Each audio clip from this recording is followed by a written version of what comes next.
Nu, runājot par Latvijas skaistumu, protams, Latvijā viskaistākais ir daba. Brauc, kur gribi, ej, kur gribi, tā ir daba. Un Saldū man ļoti patīk, ka brauc no skatu torņa lejā šīs skaistās ugunis, kas vakarā mirgo. Nu, mani laimīgākie brīži ir dzīvē tad, kad kolektīvi, ar kuriem es strādāju, nodzied koncertos ļoti skaisti. Kad muzikas audzēkņi eksāmeno nokārto ļoti skaisti. Nu, un tāds emocionāls brīdis, protams, ir tas, kad,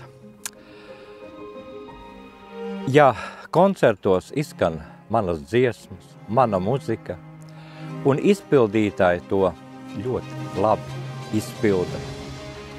Es redzu, ka arī skatītājiem tas patīk. Nu, tad jāmeklē dzejolis un jāraksta jauna dziesma. Nu, dziesmu svētki man personīgi ir viskaistākais arī brīdis dzīvē, jo kolektīvi, kas ir 5 gadi gatavošies, aizbrauc, dzied, un tā kopības sajūta, kas notiek dziesmu svētkos, protams, arī skolās, otrā puse, sadziedāšanās, nu, to laikam vārdos nevar nekādā veidā izstāstīt, to var just tik uz vietas.